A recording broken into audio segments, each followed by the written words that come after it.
आइए पता लगाएं। पेज नंबर 45 है। कह रहा है कोण कहाँ है। एक में घड़ी में कोण। ए, घड़ी की सुइयां अलग अलग समय पर भिन्न कोण बनाती है। 1 बजे सुइयों के बीच 30 डिग्री का कोण होता है, क्यों? यहाँ 1 बजा है और ये बड़ी सुई 12 पर है, छोटी सुई 1 पर है, तो यहाँ 30 डिग्री का कोण बन रहा है। तो पूछ रहा है कि ऐसा क्यों। तो लिखेंगे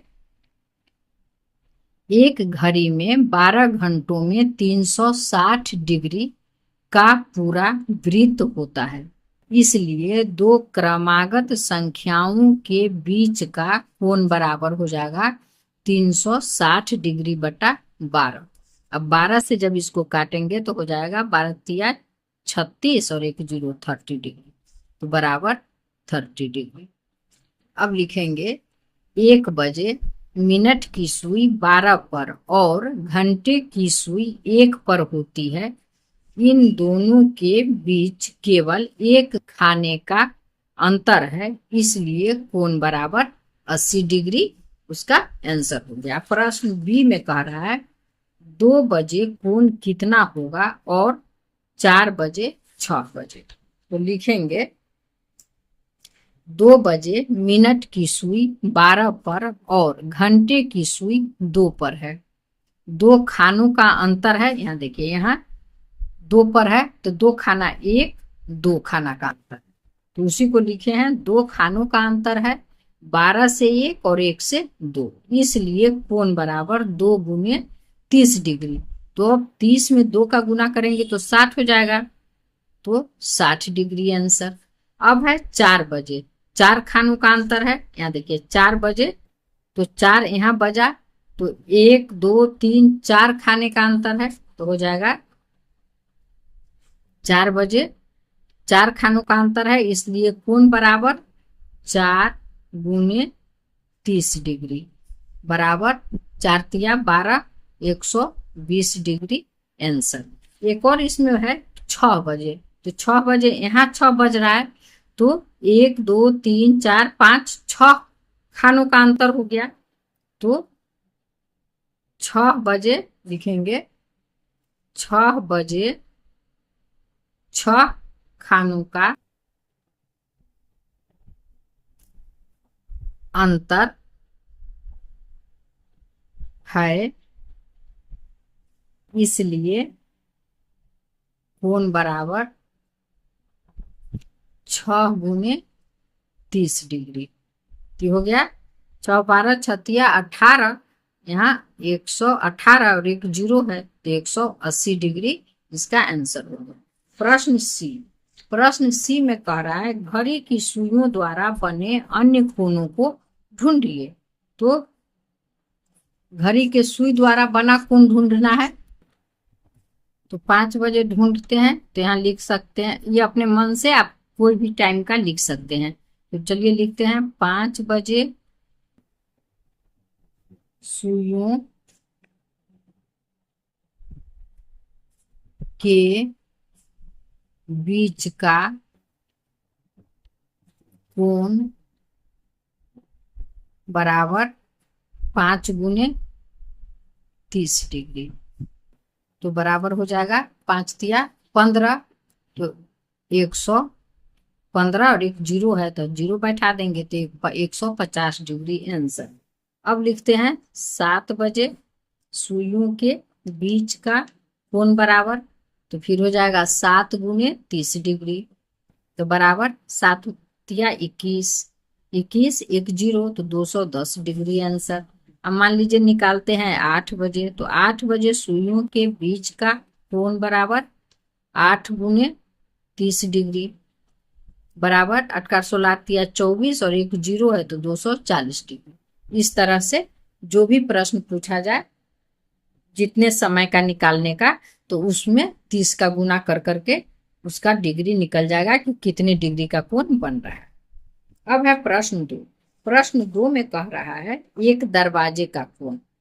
क्या ऐसा संभव है कि कोण का प्रयोग कर यह बताया जा सके कि दरवाजा कितना खुला है? कोण का शीर्ष और कोण की भुजाएं क्या होंगी? लिखेंगे जहां दरवाजा दीवार से जुड़ा होता है वह उसका शीर्ष कोण होता है। पहली भुजा, दरवाजा जिस दीवार से लगा होता है, और दूसरी भुजा, दरवाजा का खुला हुआ किनारा। अब है प्रश्न 3। प्रश्न 3 में कह रहा है, विद्या झूले पर अपना समय आनंद से बिता रही है। उसने ध्यान दिया कि जब उसने झूलना शुरू किया तो जितना बड़ा कोण है उतनी ही अधिक गति वह झूले पर अर्जित कर रही है। लेकिन यहाँ कोण है कहाँ? क्या आप यहाँ पर किसी कोण को देख सकते हैं?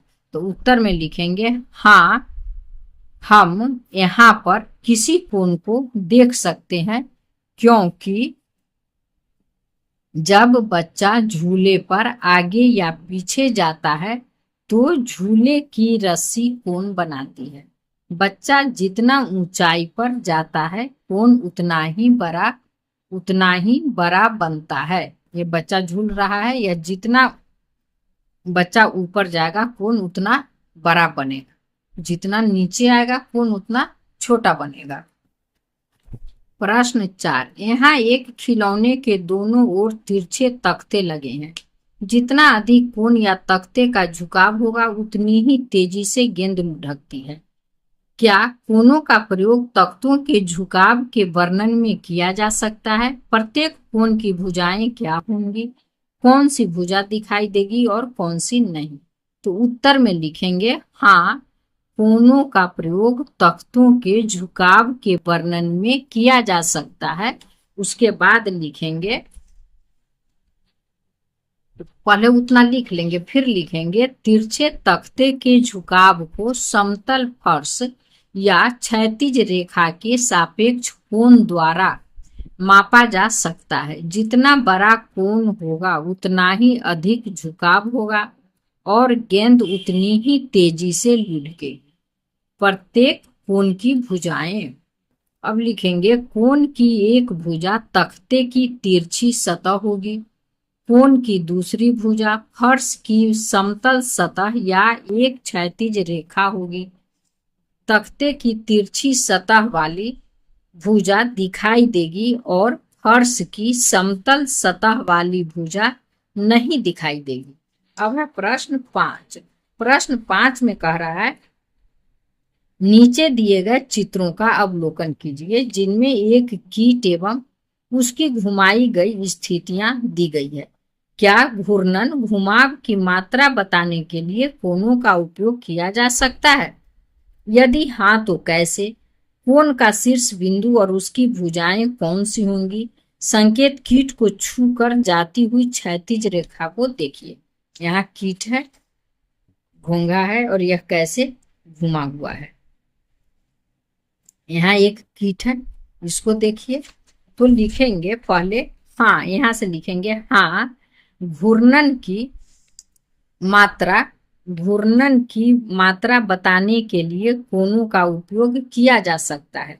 उसके बाद लिखेंगे क्योंकि गणित में कोण का उपयोग ही एक वस्तु के घुमाव की मात्रा को मापने के लिए किया जाता है। कोण का शीर्ष बिंदु वह होगा जहां से कीट मुड़ता है। पहली भुजा कीट के शरीर की प्रारंभिक दिशा को दर्शाने वाली रेखा है। दूसरी भुजा कीट के शरीर की अंतिम दिशा को दर्शाने वाली रेखा है। धन्यवाद। फिर मिलेंगे अगले पेज नंबर के साथ।